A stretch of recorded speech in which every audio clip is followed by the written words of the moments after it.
मैं जगदीश डागुर सर्वज्ञ कोचिंग संस्थान से फर्स्ट ग्रेड और सेकंड ग्रेड में सेकंड पेपर जो हिंदी साहित्य का संक्षिप्त इतिहास है कि पहली क्लास आपके सामने पेश कर रहा हूं और आप सभी का धन्यवाद, आप हमसे अंत तक जुड़े रहे। तो सबसे पहले हिंदी साहित्य के इतिहास में 3 शब्दों का प्रयोग किया गया है। एक है आपके हिंदी, एक है साहित्य और एक है इतिहास। इन 3 शब्दों का हम गहनता से अध्ययन करेंगे। सबसे पहले तो यह देखा जाता है कि हिंदी जो शब्द है वह शुद्ध किस प्रकार से लिखा जाता है। बहुत सी जगह हम देखते हैं कि हिंदी इस प्रकार से लिखा हुआ होता है, कई जगह हिंदी को हम इस प्रकार से लिखते हैं, यह है। अब बहुत से लड़कों के दिमाग में यह बात आई होगी कि हिंदी ये शुद्ध है या हिंदी ये शुद्ध है। आपको बता देता हूं कि सन 1935 में श्याम सुंदर दास, सन 1935 में श्याम सुंदर दास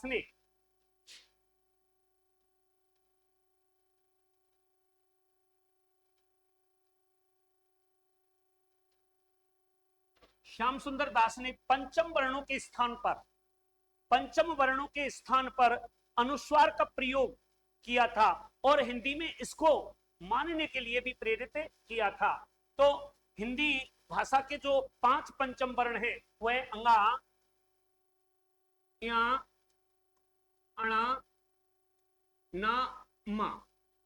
तो अंगा, या, अणा, ना, मा, ये 5 आपके पंचम वर्ण है, ये पंचम वर्ण है। तो डॉक्टर श्याम सुंदर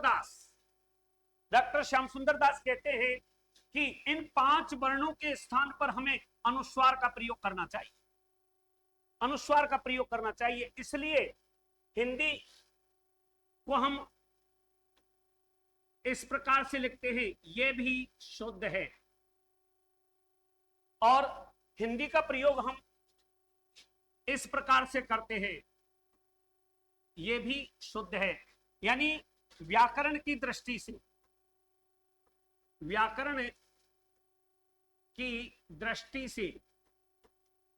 व्याकरण भाषा की दृष्टि से या व्याकरण की दृष्टि से देखा जाए तो हिंदी शब्द जो है ये सही है, इसका प्रयोग करते हैं हम हिंदी, तो ये भी शुद्ध है। और हिंदी भाषा का हम इस प्रकार से प्रयोग करते हैं, ये भी शुद्ध है, क्योंकि आचार्य अर्थात श्याम सुंदर दास ने सन 1935 में अंगा, या, अणा, ना, मा, अंगा, या, अणा, ना, मा के स्थान पर यानी अनुस्वार का प्रयोग किया। तो पंचम वर्ण के स्थान पर, अगर कहीं भी पंचम वर्ण के स्थान पर हम अनुस्वार का भी प्रयोग करते हैं, वह वर्ण भी शुद्ध, वह शब्द भी शुद्ध माना जाता है, वह शब्द भी बिल्कुल शुद्ध माना जाता है। इसलिए हिंदी ये भी सही है और हिंदी ये भी सही है। इसलिए इस प्रकार से हिंदी साहित्य के इतिहास में जो हिंदी शब्द आया है वह बिल्कुल आप उसको इस प्रकार से भी प्रयुक्त कर सकते हो, इस प्रकार से भी प्रयुक्त कर सकते हो। इसलिए हिंदी साहित्य का संक्षिप्त इतिहास में जो हिंदी शब्द आया है वो आप उसको किसी भी रूप में लिख सकते हो। आगे हम ये देखते हैं कि हिंदी भाषा का आविर्भाव कैसे हुआ। हिंदी भाषा का आविर्भाव कैसे हुआ तो मानते हैं, आप सभी मानते हैं, सभी के जहन में यही होगा कि हिंदी भाषा का आविर्भाव, हिंदी भाषा का विकास किस प्रकार से हुआ। इसलिए सबसे पहले हम संस्कृत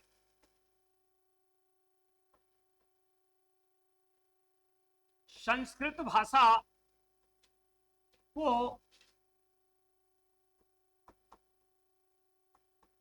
भाषाओं की जननी कहा जाता है, जननी मीन्स मां। कहते हैं कि संस्कृत भाषा सबसे पहले बोली जाने वाली भाषा है और संस्कृत भाषा से ही अन्य भाषाओं का आविर्भाव हुआ।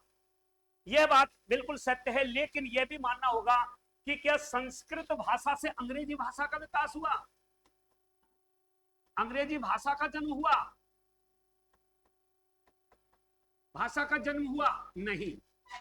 अंग्रेजी भाषा की जननी आपकी जो है वो संस्कृत भाषा नहीं है, संस्कृत भाषा नहीं है। और जैसे मान के चलो फ्रेंच भाषा है, फ्रेंच भाषा है, फ्रेंच भाषा की भी जननी संस्कृत नहीं है। हाँ, सबसे पहले आपको देखना है कि जो संस्कृत भाषा है,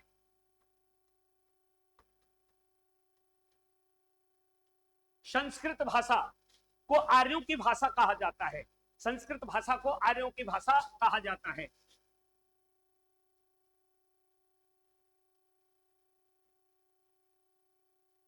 आर्यों की भाषा कहा जाता है, बिल्कुल सही है। यानी जो संस्कृत भाषा है वो आर्यों की भाषा है। तो सबसे पहले जब आर्यों के द्वारा किसी भी भाषा का प्रयोग किया गया था वह भाषा थी संस्कृत। वह भाषा कौन सी थी? संस्कृत भाषा थी। इसलिए संस्कृत भाषाओं की जननी माना जाता है। सबसे पहले जिस संस्कृत का प्रयोग किया गया, सबसे पहले जिस संस्कृत का प्रयोग किया गया था वह थी वैदिक संस्कृत।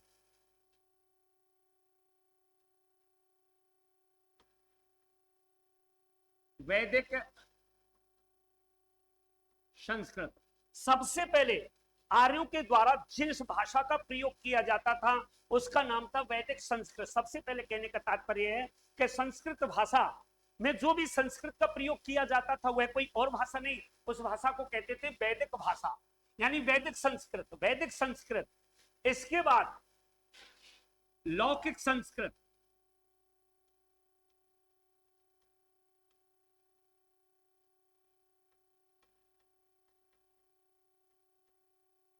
लौकिक संस्कृत। वैदिक भाषा के बाद जिस भाषा का प्रयोग, जिस संस्कृत का प्रयोग किया गया उसका नाम था लौकिक संस्कृत। और लौकिक संस्कृत के बाद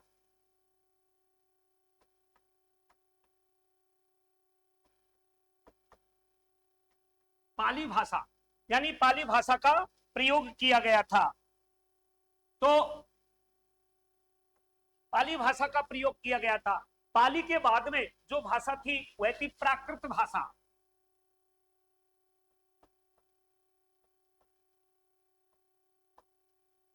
प्राकृत भाषा, यानी सबसे पहले जिस भाषा का प्रयोग किया गया, जिस संस्कृत के रूप का प्रयोग किया गया था वह था वैदिक संस्कृत, उसका नाम था वैदिक संस्कृत। उसके बाद जो जिस भाषा का प्रयोग किया गया था वह थी लौकिक संस्कृत। और उसके बाद में जिस भाषा का प्रयोग किया गया था वह थी साहब आपके पाली भाषा, उसका नाम था पाली भाषा। और उसके बाद में जो भाषा थी वह थी साहब प्राकृत भाषा, वह थी प्राकृत भाषा। और उसके बाद जो भाषा थी वह थी अपभ्रंश।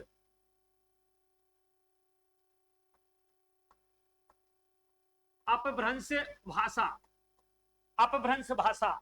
और अपभ्रंश के 7 रूप थे। अपभ्रंश भाषा के 7 रूप थे, जिसमें थी सौरसेनी,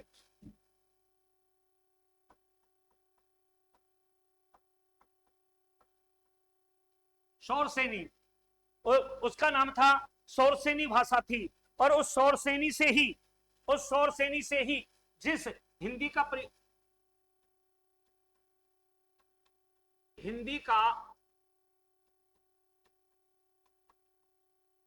आविर्भाव हुआ। यानी जो भाषा थी अपभ्रंश भाषा, और अपभ्रंश भाषा के 7 रूप थे। अपभ्रंश भाषा के 7 रूप थे और उस अपभ्रंश भाषा के 7 रूपों में से ही एक सौरसेनी, जो सौरसेनी भाषा थी उसका भी प्रयोग किया गया था।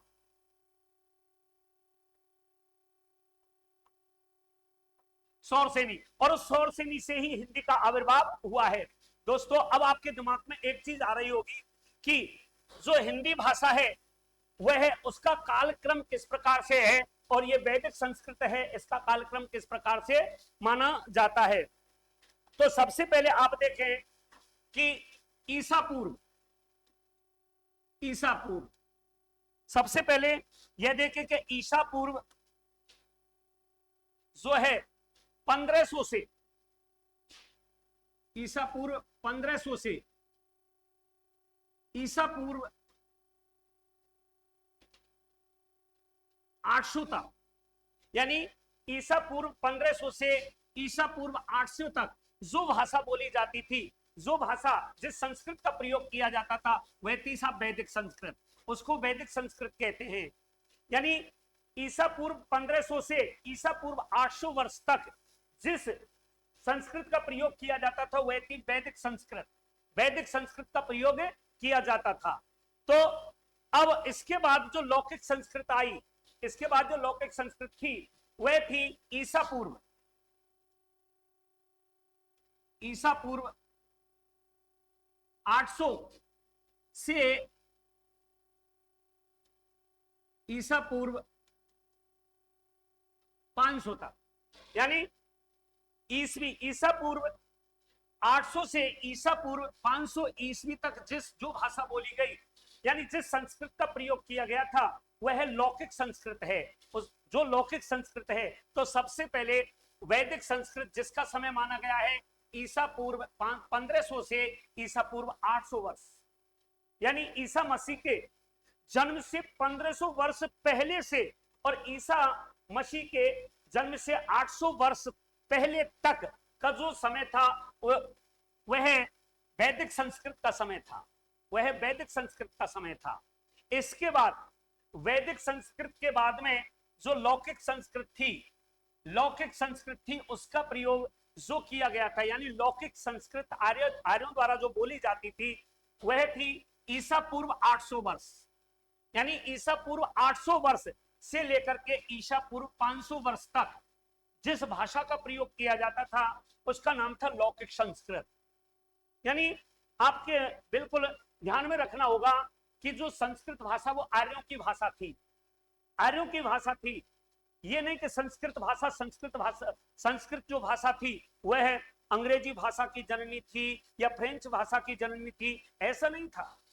संस्कृत जो भाषा थी वह आर्यों की भाषा, जो आर्य निरंतर आगे बढ़ते गए उन भाषाओं का प्रयोग किया जाता था, उसकी जननी थी। तो आर्यों की भाषाओं का जो प्रयोग किया गया था वो संस्कृत से हुआ था साहब।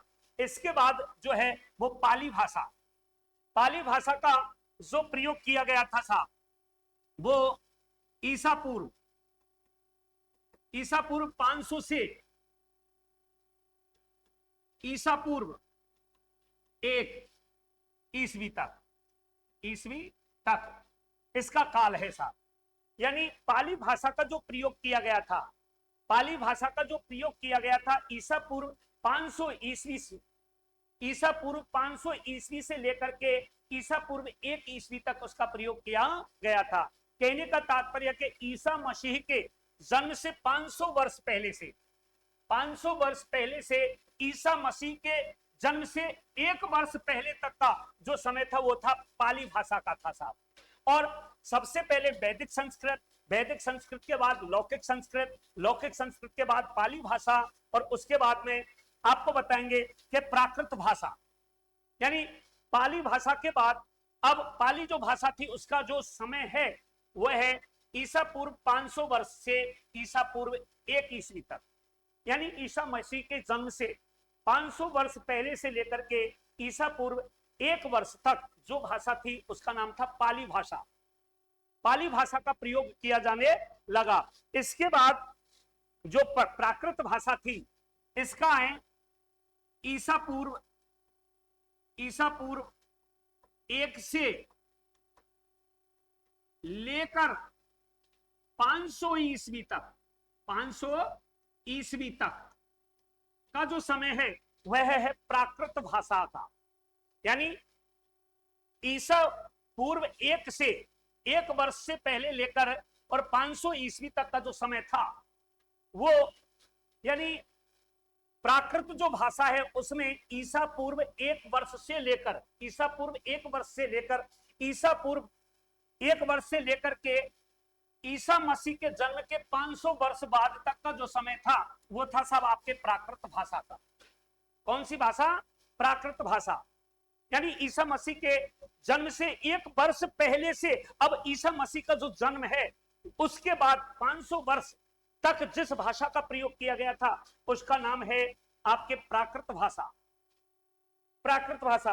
और 500 ईस्वी से लेकर, यानी जो अपभ्रंश भाषा है, अपभ्रंश भाषा है वह ईसा मसीह के जन्म के बाद से 500 ईस्वी से लेकर 1000 ईस्वी तक, यानी 1000 ईस्वी तक। अब कुछ बच्चों के दिमाग में एक चीज आ रही होगी कि ये 1500 से लेकर 800 वर्ष, 800 से लेकर 500 वर्ष, ये उल्टा है। तो आप समझिए, इसको एक ग्राफ के अनुसार समझिए कि ये ईसा मसीह का जन्म, ईसा मसीह का जन्म ये है। अब जन्म से पहले, ये जन्म से पहले, जन्म से पहले, जन्म से पहले और ये जन्म के बाद इधर। तो आज 2024 और यहां ईसा मसीह का जन्म, यहां ईसा मसीह का जन्म हुआ था। अब आपको, अगर आपसे कोई पूछे कि ईसा मसीह के जन्म को, यानी ईसा मसीह का जन्म कब हुआ, तो आज के परिप्रेक्ष्य में देखा जाए तो ईसा मसीह का जन्म हुए 2400 साल हो गई साहब, 2400 वर्ष हो गई। तो 2400 वर्ष से के बाद में जो समय है वो ईसवी के रूप में, और 2400 वर्ष से पहले का जो समय है, 2400 वर्ष से पहले का जो समय है उसे ईसा पूर्व कहते हैं, क्योंकि जो ईसवी का आरंभ हुआ था वो ईसा मसीह के जन्म से माना जाता है। ईसवी का जो प्रारंभ हुआ था वो ईसा मसीह के जन्म से माना जाता है। अब 2024 चल रहा है, इसलिए ईसा मसीह के जन्म को, ईसा मसीह के जन्म को, यानी 2400 वर्ष हो गए। कितने वर्ष हो गए? 2400 वर्ष हो गए। ईसा मसीह के जन्म को कितने हो गए? 2400 वर्ष हो गए। और 2400 वर्ष पहले जिस भाषा का प्रयोग किया जाता था, 2400 वर्ष से पहले जिस भाषा का प्रयोग किया जाता था वो ईसा मसीह पूर्व, ईसवी पूर्व माना जाता है। जैसे आप देखिए कि 1500, अब आप अगर देखते हैं, आपसे पूछा जाता है, कोई भी पूछे आपसे कि संस्कृत यानी वैदिक संस्कृत का समय कब से था, तो आप ये कहेंगे बहुत समय पहले, बहुत समय पहले। फिर कहेंगे बताओ तो सही कब हुआ था, कि बहुत समय पहले। फिर कहेंगे कब हुआ था, कि पता नहीं, कुछ बहुत समय पहले। अरे बहुत समय पहले कब हुआ था, इसलिए आपको जानना है कि यानी 2000 वर्ष, यानी 2400 वर्ष जो है ईसा मसीह के जन्म को हो गए साहब। यानी ईसा मसीह के जन्म को 2400 वर्ष पहले, 2400 वर्ष हो गए। तो 2400 वर्ष से पहले का जो समय है वो पूर्व में माना जाता है। इसलिए अब आप देखा जाए तो वैदिक संस्कृत का जो समय है, वैदिक संस्कृत का जो समय है वो आप बिल्कुल निकाल सकते हो कि वैदिक संस्कृत का प्रयोग कब किया जाता था, वैदिक संस्कृत कब प्रयुक्त में ली जाती थी, वैदिक संस्कृत का समय काल क्या है, तो आप निश्चित है बिल्कुल कर सकोगे। तो देखो 2000 यानी 2400 वर्ष तो ईसा मसीह के समय को हो गए, यानी ईसा मसीह का जो जन्म हुआ था वो 2400 वर्ष पहले हुआ था। तो 2400 वर्ष तो ये हो गए। अब इसमें प्लस करके यानी पूर्व, तो इसमें आपको 1500 और फिर आपको 800, तो कहने का मतलब 2400 प्लस 1500, तो कहने का मतलब है 3800 3900। यानी वैदिक संस्कृत का जो प्रयोग किया गया था, वैदिक संस्कृत का जो प्रयोग किया गया था वो 3800 वर्ष से, अब 8 आपको देखना है, 7 माइनस करके तो 3100। यानी ईसा मसीह के जन्म से पहले, यानी ईसा मसीह के जन्म से 3800 और 3100 के बीच में जो समय था, यानी 3800 से लेकर के 3100, 3800 से लेकर के 3100 उल्टा चलता है।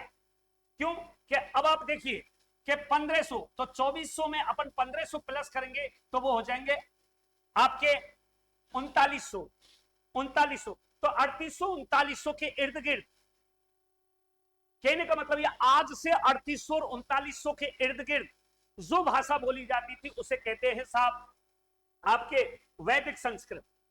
वैदिक संस्कृत कहा जाता है। और इसके बाद अब आप देखिए 2400 प्लस 800, कहने का मतलब यह कि यही एक साल इधर उधर का कोई फर्क नहीं पड़ता है। भाषा उसी प्रकार से है जिस प्रकार से कि एक नदी होती है। नदी धीरे धीरे जिस प्रकार से एक नदी होती है, भाषा भी उसी प्रकार से है। अपन कहते हैं कि फिक्स एग्जैक्ट टाइम नहीं, यह है 1-2 साल का कोई भी एर फेर नहीं होता है। कहा भी गया है कि कोस कोस पे पानी बदले 8 कोस पे वानी, कोस कोस पे पानी बदले 8 कोस पे वानी। तो ये थोड़ी है कि फिक्स क्राइटेरिया के बस 8 कोस हो गए, नाप लीजिए साहब 8 या 24 किलोमीटर पर भाषा बदल जाएगी, नहीं। इसी प्रकार से जैसे नदी है, नदी का प्रवाह धीरे धीरे धीरे धीरे बढ़ता चला जाता है, कभी इधर कभी उधर, उधर इधर उधर, और वो निश्चित जाकर के एक भाषा रूपी समुद्र में जाकर के मिल जाती है। उसी प्रकार से भाषा का भी यही रूप होता है, भाषा का भी यही रूप होता है। इसलिए मैं कह रहा हूं कि 2400 कहने का मतलब यह कि ईसा मसीह के जन्म को, यानी आज 2400 वर्ष हो गए, तो इसमें बताया ईसा पूर्व 800 वर्ष से लेकर के ईसा पूर्व 500 वर्ष, ईसा पूर्व 800 वर्ष से लेकर के ईसा पूर्व 500 वर्ष। तो कहने का मतलब यह कि 24 यही, तो आप रहेंगे यानी 3132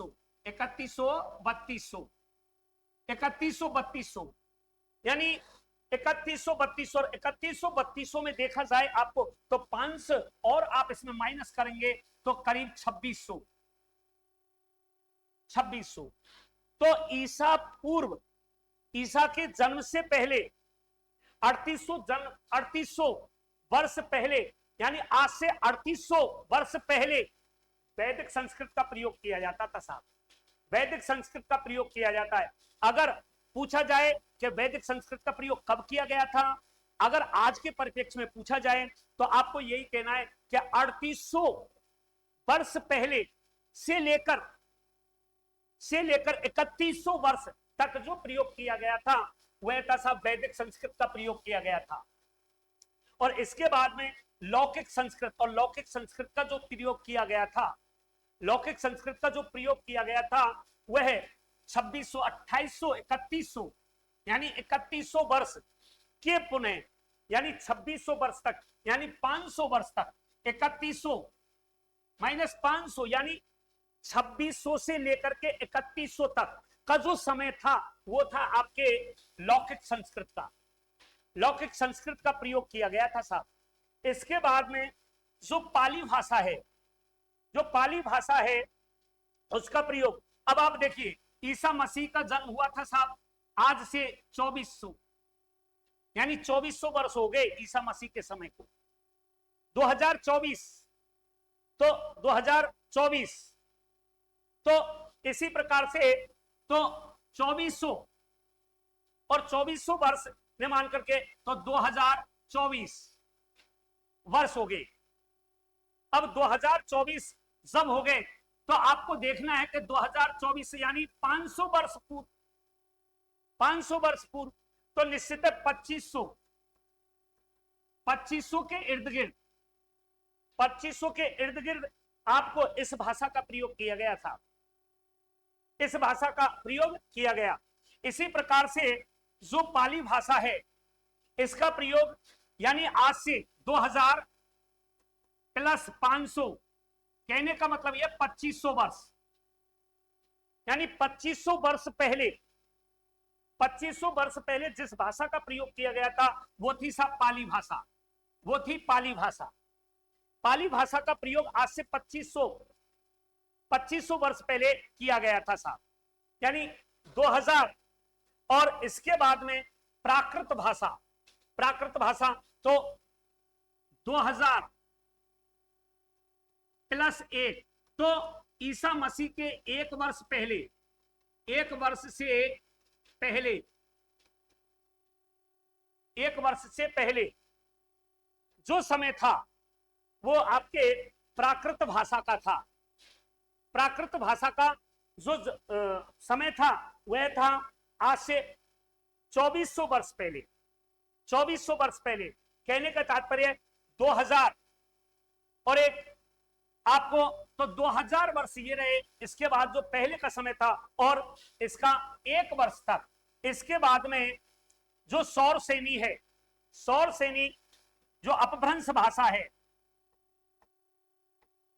अपभ्रंश जो भाषा है, अपभ्रंश भाषा ईसा के बाद ईसा से लेकर के ईसा बाद 500 वर्ष तक का जो काल था वह था आपके अपभ्रंश का। और अपभ्रंश के 7 रूप माने गए थे, जिसमें से था एक सौर सेनी, सौर सेनी। और सौर सेनी जो था वह उस सौर सेनी से ही हिंदी भाषा का आविर्भाव हुआ, आविर्भाव हुआ। अब दोस्तों आप कहेंगे कि बोले वैदिक संस्कृत, वैदिक संस्कृत में किस चीज की रचना हुई, कैसे काव्यों की रचना की गई थी साहब? यानी आपके जो वैदिक काल है, वैदिक संस्कृत है, वैदिक संस्कृत में कैसे काव्यों की रचना की गई थी? तो देखो साहब, वैदिक संस्कृत में जो काव्य थे वो थे वेद, वेद, पुराण, उपनिषद, उपनिषद, ब्राह्मण ग्रंथ, ब्राह्मण ग्रंथ। यानी आपसे अगर पूछा जाए कि वैदिक संस्कृत, वैदिक संस्कृत में कैसे काव्यों की रचना की गई थी, तो सबसे पहले वैदिक संस्कृत में जिस ग्रंथों की रचना की गई थी वो थे वेद, पुराण, उपनिषद, ब्राह्मण ग्रंथ, इनका प्रयोग किया गया था। यानी अगर आपसे पूछे कि वेदों की रचना कब की गई थी, वेदों की रचना कब की गई थी, तो अपन कोई सार्थक उत्तर नहीं दे पाते। लेकिन मैं आपको बताऊं कि वेद, पुराण और उपनिषद, ब्राह्मण ग्रंथों की जो रचना की गई थी वो आज से तकरीबन 2300 वर्ष पहले, 3500 वर्ष पूर्व, 3500 वर्ष पूर्व, आज से 3500 वर्ष पूर्व वेदों की रचना की गई थी। पुराण उपनिषदों की भी रचना 3500 वर्ष पहले की गई थी और ब्राह्मण ऐतरीय ग्रंथों की भी रचना कब की गई थी? 3500 वर्ष पूर्व की गई थी साहब। बहुत से कहते हैं कि वेदों की रचना तो साहब आपके त्रेता युग में हुई थी, वेदों की रचना कब की गई थी? नहीं, सार्थक सार्वभौमिक सत्य नहीं। आपको देखना है कि जो वेदों की रचना की गई थी, वेद, पुराण, उपनिषद, ब्राह्मण ग्रंथों की रचना की गई थी आज से 3500 वर्ष पहले की गई थी साहब। क्यों? कि ईसा मसीह के जन्म हुए यानी 2024 वर्ष हो गए, तो इसमें प्लस आप करोगे, इसमें प्लस आप करोगे 1500, तो अगर 24 ये 1500 यानी 3500 वर्ष, 3500 वर्ष पहले वेदों की रचना की गई थी साहब। इसमें आपके ब्राह्मण की रचना की गई थी। आगे देखते हैं कि लौकिक संस्कृत, लौकिक संस्कृत में किन की रचना की गई? तो लौकिक संस्कृत में रामायण और महाभारत,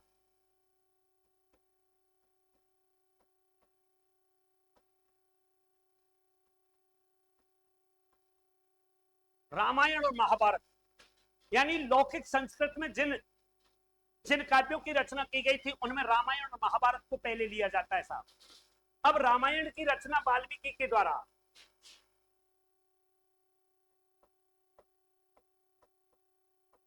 और महाभारत की रचना वेद व्यास के द्वारा की गई थी साहब। तो मैं बताता हूं आपके लिए कि रामायण और महाभारत की रचना आज से कितने वर्ष पहले हुई? तो आपको देख लेना है कि 800 और 500, कहने का तात्पर्य कि 2024 प्लस आप 800 कीजिए, 800 कीजिए तो 2800 वर्ष पहले, 2800 और 5 वर्ष यानी 2400। ये तो जो आपके रामायण और महाभारत की रचना जो की गई थी आज वाल्मीकि जी और वेद व्यास के द्वारा, जो आपके रामायण और महाभारत की रचना की गई थी, वह आज से 2800 और 2400 वर्ष के इर्द गिर्द की गई थी साहब। क्यों कि यहां पे बताया है मैंने कि आपको लौकिक संस्कृत, लौकिक संस्कृत तो आप देखिए यहां पर कि 2024 प्लस 800 बराबर 2800 के इर्द गिर्द, 2800 के इर्द गिर्द इसमें आपके लौकिक संस्कृत का प्रयोग किया गया था। अब लौकिक संस्कृत भाषा का जो प्रयोग किया गया था वो आपके 2800 के इर्द गिर्द किया गया था। इसलिए जो और लौकिक संस्कृत में जिन काव्यों की रचना की गई उनमें रामायण और महाभारत, लौकिक संस्कृत में जिन काव्यों की रचना की गई थी, जिन ग्रंथों की रचना की गई थी, वो है रामायण और महाभारत। तो रामायण और महाभारत, अगर आपसे कोई पूछे कि रामायण और महाभारत का कालक्रम किस कब का है, तो आपको निसंकोच यह जवाब देना है कि रामायण आज से 2800 वर्ष, 2800, 2500, 2600 वर्ष पहले रचित की गई थी। और वेद व्यास जी के द्वारा जो महाभारत है वह भी आज से 2800 वर्ष पहले, यानी 2800 वर्ष पहले। यानी जो साहित्य है, साहित्य यह कहता है कि लौकिक संस्कृत का प्रयोग जो किया गया था वो आज से 2800 वर्ष पहले किया गया था। और लौकिक संस्कृत में जिन काव्यों की रचना की गई वे काव्य हैं आपके रामायण और महाभारत, रामायण और महाभारत। और रामायण और महाभारतों की रचना वाल्मीकि जी और वेद व्यास जी के द्वारा की गई थी। तो निश्चित है कि आपके लौकिक संस्कृत का जो समय काल था वो आपके 2800 वर्ष के इर्द गिर्द माना जाता है, 2800 वर्ष के इर्द गिर्द माना जाता है। इसके बाद आपका आता है साहब पाली भाषा। पाली भाषा, अब आप कहेंगे कि पाली भाषा क्या है, पाली भाषा का प्रयोग कहां किया जाता है, पाली भाषा किस प्रकार से आर्य भाषाओं की, आर्य लोगों की भाषा रही, आर्य लोगों की भाषा रही, इसके बारे में आप देखेंगे कि आर्य जो आपकी पाली भाषा है, जो पाली भाषा है वो ईसा पूर्व 500 वर्ष से लेकर के ईसा पूर्व 1 तक, ईसा पूर्व 500 वर्ष से लेकर के ईसा पूर्व 1 वर्ष तक का जो कालखंड माना जाता है वो पाली भाषा का माना जाता है साहब, पाली भाषा का माना जाता है। और पाली भाषा जो है उसमें ये बौद्ध दर्शन, महात्मा बुद्ध, महात्मा बुद्ध, और यानी पाली भाषा में महात्मा बुद्ध से संबंधित रचनाएं लिखी गई थी जिनको जातक कथा, जातक कथा, भैया जातक कथा, अब दिमाग में यह आया होगा कि जातक कथा किसे कहते हैं, जातक कथा क्या है, और ये जातक कथा जो लिखी गई थी इनका समय क्या है, यानी जो जातक कथा लिखी गई थी उनका कालक्रम और समय क्या है, ये चीज पहले बताते हैं कि पाली जो भाषा है उसका यानी ईसा मसीह के जन्म से 500 वर्ष पहले से लेकर ईसा मसीह के जन्म से 1 वर्ष पहले तक जिस भाषा का प्रयोग किया गया था उस भाषा का नाम था साहब पाली भाषा, उस भाषा का नाम था पाली भाषा। और जो पाली भाषा थी उसमें, जो पाली भाषा थी उसमें यह बौद्ध धर्म की भाषा थी, बौद्ध धर्म की भाषा थी, यानी पाली भाषा जो थी वह बौद्ध धर्म की भाषा थी। और बौद्ध धर्म में आपके जातक कथाएं भी लिखी गई थी, जातक कथा। अब जातक कथा से, जातक कथा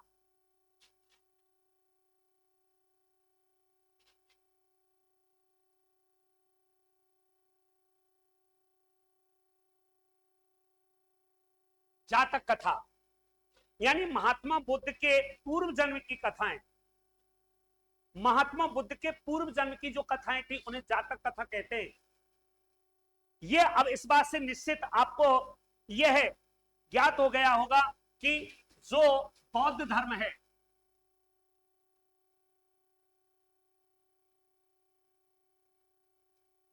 बौद्ध धर्म है,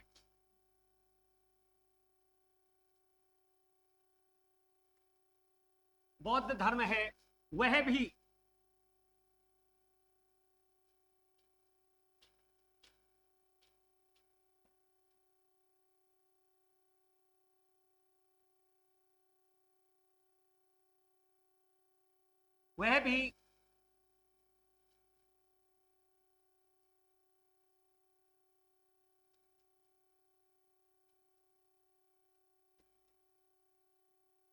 पुनर्जन्म, वह भी पुनर्जन्म में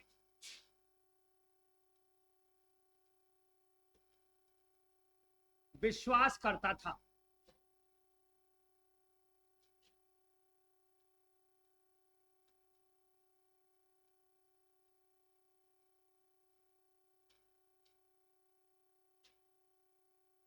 पुनर्जन्म में विश्वास करता था, बिल्कुल। यानी महात्मा बुद्ध के, यानी बौद्ध धर्म में जो महात्मा बुद्ध के जीवन को सार बना करके जो कथाएं लिखी गई थी उनमें जातक कथाएं भी होती है साहब, उनमें जातक कथाएं होती है। तो जातक कथा से तात्पर्य होता है कि महात्मा बुद्ध के पूर्व जन्म की कथा है, पूर्व जन्म के। तो महात्मा बुद्ध, महात्मा बुद्ध, तो महात्मा जो बुद्ध थे उनके बचपन का नाम, यानी महात्मा बुद्ध के जो बचपन का नाम था वह था सिद्धार्थ। सिद्धार्थ, यानी महात्मा बुद्ध के बचपन का नाम था सिद्धार्थ। इनकी पत्नी का नाम था यशोधरा। यशोधरा, यशोधरा एक मैथिली शरण गुप्त, मैथिली शरण गुप्त की रचना है जो सन 1932 में लिखी गई थी साहब। और सिद्धार्थ की पत्नी का नाम यशोधरा था और इनके पुत्र का नाम था राहुल।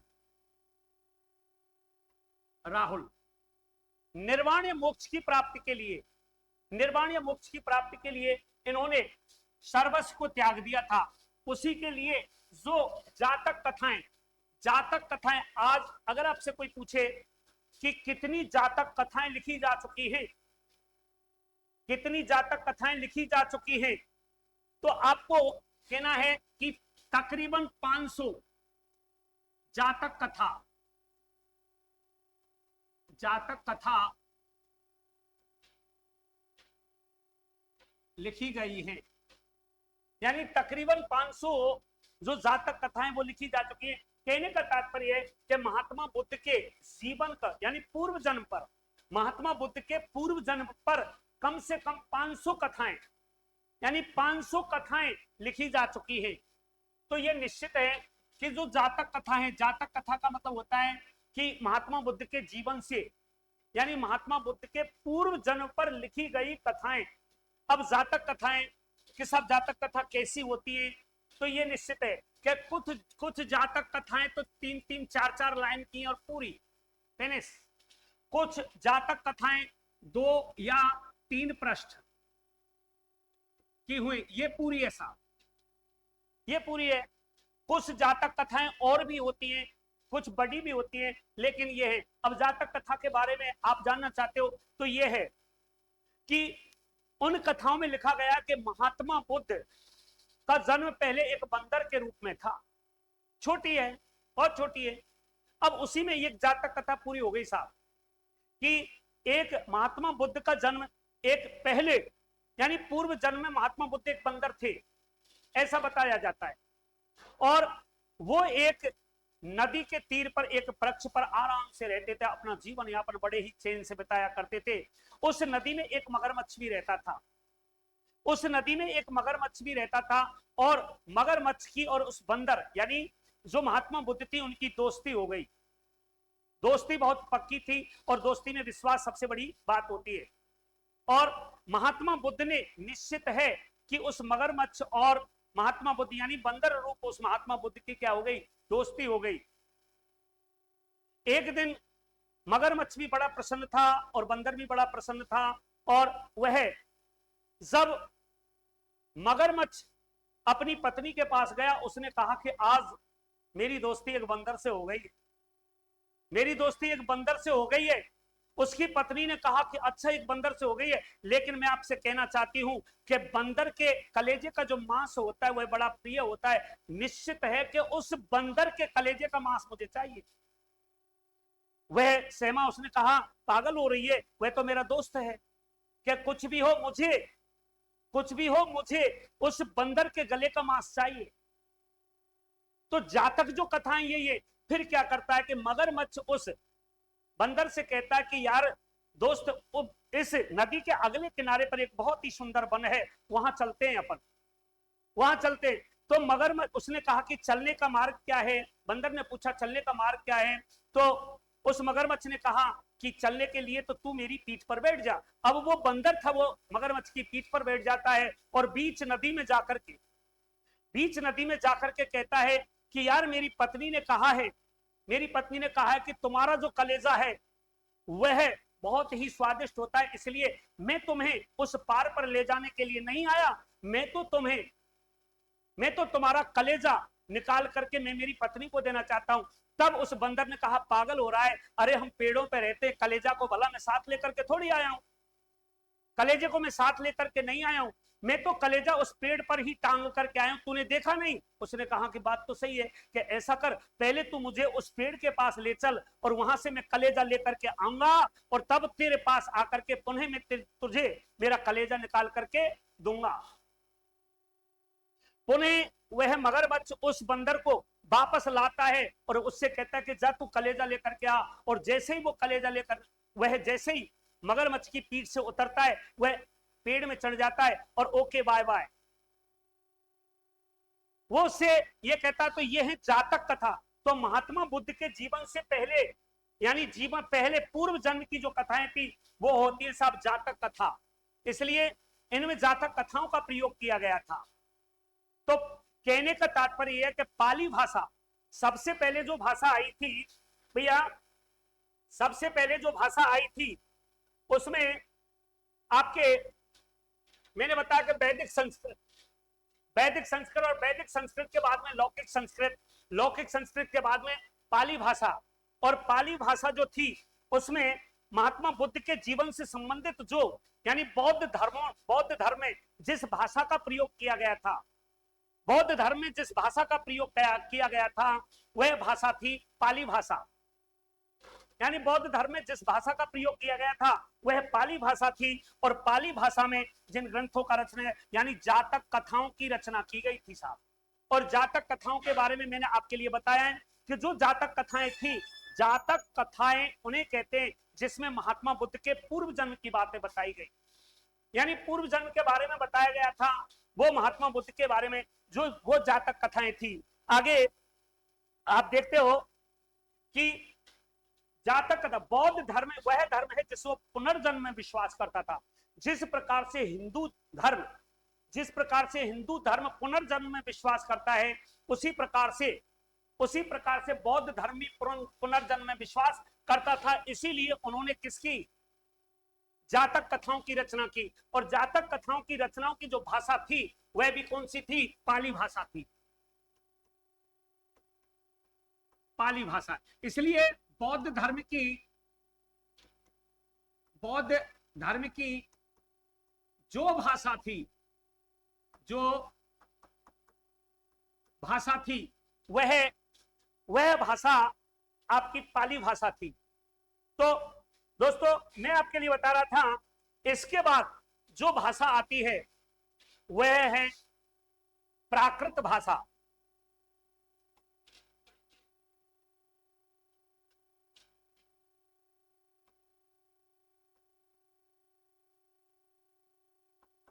प्राकृत भाषा यानी पाली भाषा के बाद जो भाषा प्रयुक्त की जाने लगी वह थी साहब प्राकृत भाषा।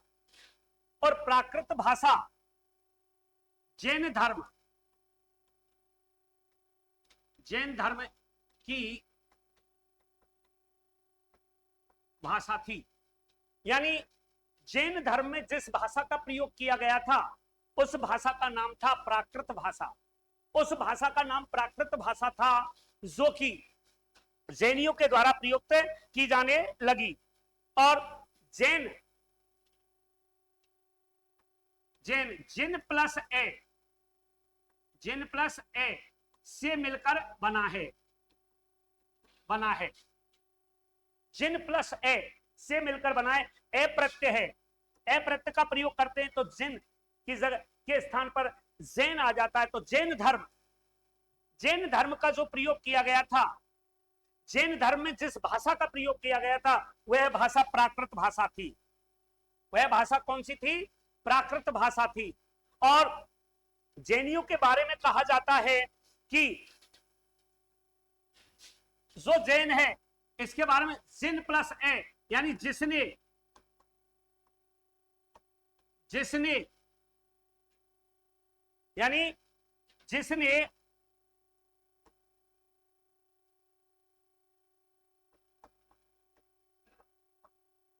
जिसने इंद्रियों को वश में कर लिया है, वश में कर लिया है, यानी जिसने इंद्रियों को वश में कर लिया है उसे कहते हैं जैन। तो निश्चित है कि जो हमारी भाषा थी, प्राकृत भाषा थी, वह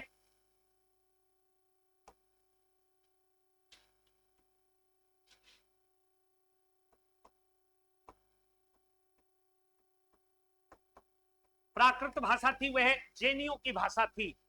यानी जैन लोगों द्वारा जो बोली जाने वाली भाषा थी वह थी। अब आप देखते हैं कि श्रावकाचार्य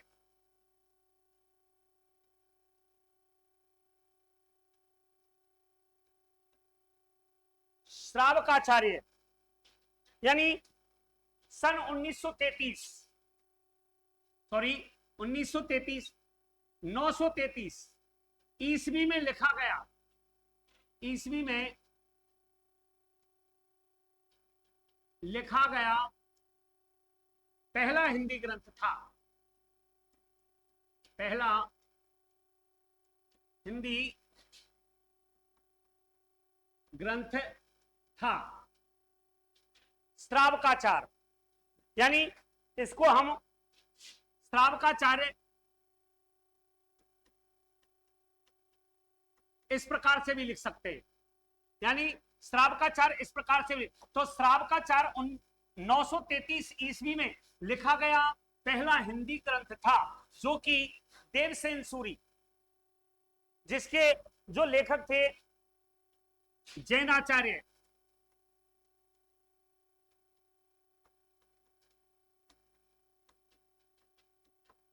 देवसेन थे।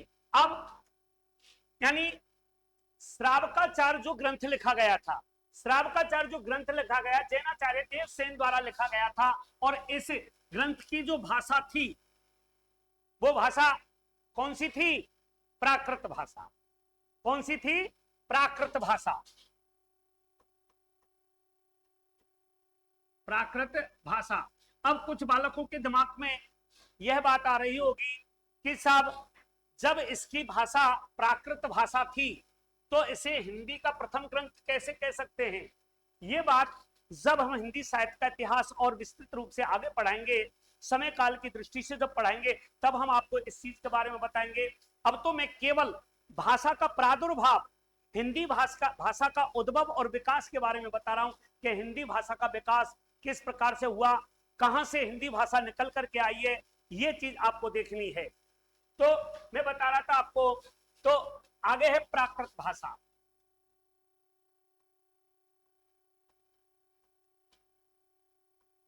प्राकृत भाषा, तो प्राकृत भाषा जो थी वह जैन धर्म की भाषा थी, जैनियों की भाषा थी। और जैन धर्म जो मिलकर बना, जिन प्लस ए प्रत्यय लग करके जैन बना है, और जैन का तात्पर्य होता है आत्मशुद्धि, इंद्रियों पर अंकुश प्राप्त करना, इंद्रियों को अपने बस में करना ही जैनों का मुख्य उद्देश्य रहा है साहब।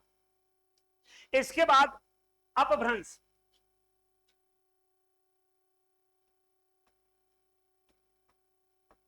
इसके बाद अपभ्रंश भाषा है साहब। यानी सबसे पहले वैदिक संस्कृत, वैदिक संस्कृत के बाद में लौकिक संस्कृत, लौकिक संस्कृत के बाद में आपकी जो आई पाली भाषा, पाली भाषा के बाद में आई प्राकृत भाषा, और प्राकृत भाषा के बाद में अब आपके सामने जो भाषा आई है वह है अपभ्रंश भाषा। अपभ्रंश भाषा किसे कहते हैं? यानी संस्कृत भाषा का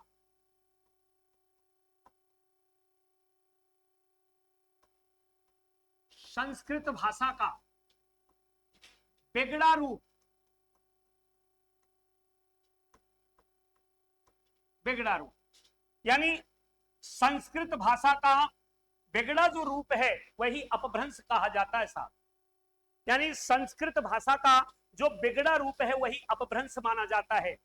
और अपभ्रंश का जो समय है, अपभ्रंश का जो समय है वह ईसा यानी 500 से लेकर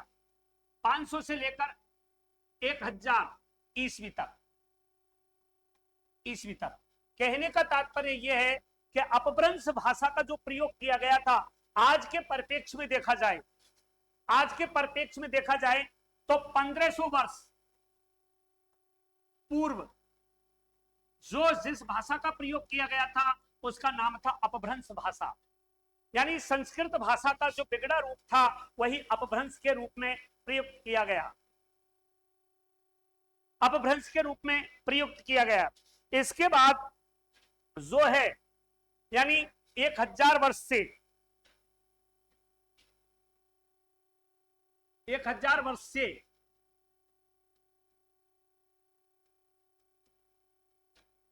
अब तक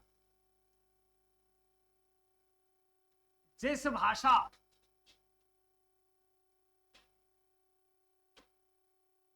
का प्रयोग किया गया, जिस भाषा का प्रयोग किया गया उस भाषा को हिंदी कहते हैं साहब, हिंदी कहते हैं। अगर आपसे पूछा जाता है कि हिंदी भाषा का आविर्भाव कब से माना जाता है, तो हिंदी भाषा जो मानी जाती है, अब आपको एक चीज और बता देता हूं कि जो अपभ्रंश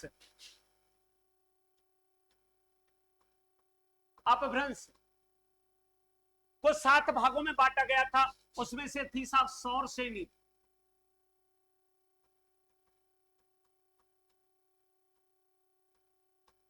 अपभ्रंश, उस सौर सेनी अपभ्रंश से ही हिंदी का प्राकट्य माना जाता है, हिंदी का उद्भव माना जाता है।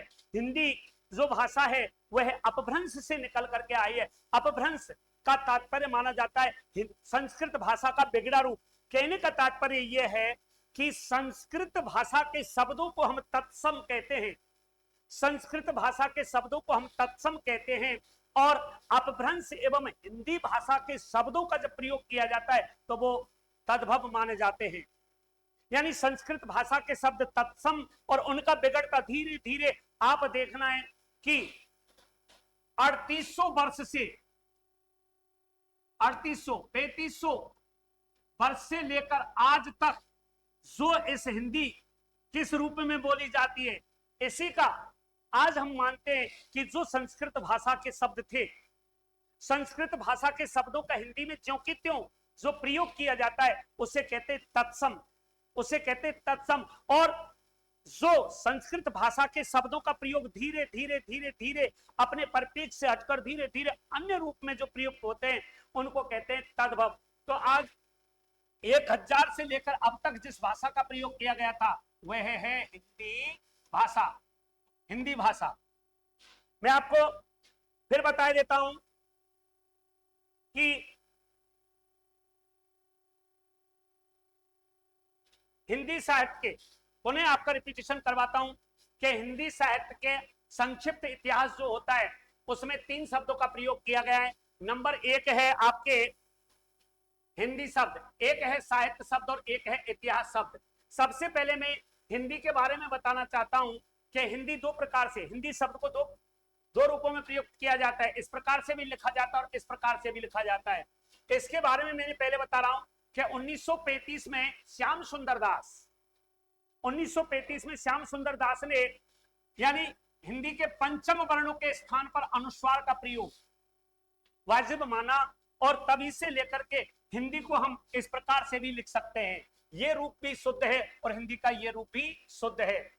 यानी व्याकरण की दृष्टि से अगर देखा जाए, व्याकरण की दृष्टि से देखा जाए तो हिंदी ये शब्द शुद्ध है। और निश्चित है विद्वानों की दृष्टि से श्याम सुंदर दास ने हिंदी के इस शब्द का, हिंदी को इस प्रकार से प्रयोग किया क्योंकि अनुस्वार का प्रयोग किया पंचम वर्ण के स्थान पर। आगे देखें हम तो संस्कृत जो भाषा थी, जननी भाषा माना गया संस्कृत भाषा को, यानी सभी भाषाओं की जननी है संस्कृत भाषा। तो सभी भाषाओं की जननी से तात्पर्य ये नहीं है कि आप अंग्रेजी की भी जननी मानते हो, फ्रेंच की भी जननी मानते हो, नहीं, ऐसा नहीं। यानी आर्य भाषा, इसे आर्यों की भाषा कहा जाता था संस्कृत को। तो भारत में जो आर्य थे, भारत में जो आर्य थे उनके द्वारा इस भाषा का प्रयोग किया गया था। आर्यों की जो भाषा थी, सबसे पहले वैदिक संस्कृत का प्रयोग किया गया, उसके बाद लौकिक संस्कृत का प्रयोग किया गया। वैदिक संस्कृत का प्रयोग तकरीबन 3500 वर्ष, तकरीबन 3500 वर्ष पहले से लेकर के और यानी आपके 2800 वर्ष तक के इर्द गिर्द, आज से 2800 वर्ष तक के इर्द गिर्द आपके वैदिक संस्कृत का प्रयोग किया जाता। वैदिक संस्कृत में आपके वेद, पुराण, उपनिषद और ब्राह्मण ग्रंथ लिखे गए थे। और इसके बाद लौकिक संस्कृत, और लौकिक संस्कृत का प्रयोग जो है वो निश्चित है कि 800 प्लस ये तो 2800 वर्ष के इर्द गिर्द लौकिक संस्कृत का प्रयोग किया गया था साहब। और लौकिक संस्कृत में जो ग्रंथ लिखे गए थे वो थे रामायण और महाभारत। रामायण और महाभारत, रामायण की रचना महर्षि वाल्मीकि ने की थी और महाभारत की रचना वेद व्यास जी ने की थी। अगर आपसे कोई पूछे कि रामायण और महाभारत की रचना काल का समय क्या है, तो रामायण और महाभारत का जो रचना काल है उसका समय आज से तकरीबन 2800 वर्ष पूर्व है। पाली भाषा, पाली जो भाषा है, पाली भाषा जो है वह उसका आविर्भाव 500 ईस्वी वर्ष पूर्व से लेकर के ईस्वी 1 तक माना गया है। और पाली भाषा बौद्ध धर्म की भाषा थी, बौद्ध धर्म की भाषा थी। बौद्ध धर्म में पाली भाषा का प्रयोग किया गया था। और पाली भाषा में जो ग्रंथ लिखे गए थे उन्हें जातक ग्रंथ कहते हैं, उन्हें जातक ग्रंथ कहते हैं। और जातक ग्रंथ कोई और नहीं, बौद्ध महात्मा बुद्ध के पूर्व जन्म, महात्मा बुद्ध के पूर्व जन्म पर लिखे गए ग्रंथ थे, महात्मा बुद्ध के पूर्व जन्म पर लिखे गए ग्रंथ थे। इसलिए यह बात निश्चित है कि बौद्ध धर्म भी पुनर्जन्म में विश्वास करता था, बौद्ध धर्म भी पुनर्जन्म को मानता था। जिस प्रकार से अब एक समानता, अगर आपसे पूछे कोई भी कि बौद्ध धर्म और हिंदू धर्म की विशेषताओं में से एक विशेषता ऐसी बताइए जो दोनों में समान मानी जाती है, तो दोनों में समान मानी जाने वाली जो विशेषता है वही है कि बौद्ध धर्म भी पुनर्जन्म में विश्वास करता था और हिंदू धर्म भी पुनर्जन्म में विश्वास करता था। निश्चित है ये। और इसके बाद प्राकृत भाषा आई और प्राकृत भाषा जैन धर्म की भाषा थी। और जैन का मतलब होता है इंद्रियों को वश में करना, इंद्रियों को वश में करना। और इसके बाद जो भाषा आई वो थी अपभ्रंश भाषा। और अपभ्रंश के 7 रूप होते हैं और अपभ्रंश को कहते हैं संस्कृत भाषा का बिगड़ा रूप। संस्कृत भाषा के बिगड़े रूप को अपन अपभ्रंश कहते हैं। और अपभ्रंश के 7 रूप होते हैं जिसमें से एक सौर सेनी है, उस सौर सेनी से ही हिंदी भाषा का आविर्भाव हुआ, ये निश्चित है। तो दोस्तों आज मैंने आपके लिए हिंदी साहित्य के इतिहास में, हिंदी साहित्य के इतिहास में हिंदी भाषा के उद्भव और विकास, हिंदी भाषा के उद्भव और विकास के बारे में बताया। और आपके लिए धन्यवाद कि आरंभ से लेकर के अब तक मेरी क्लास से जुड़े रहे। अगर आपको मेरी क्लास अच्छी लगे तो सर्वज्ञ कोचिंग संस्थान की ओर से मैं आपसे कहना चाहता हूं कि हमारा जो सर्वज्ञ कोचिंग संस्थान चैनल है उसे लाइक करें और सब्सक्राइब करें। मेरा अगली क्लास में लेकर के शीघ्र ही आपके सामने जगदीश डागुर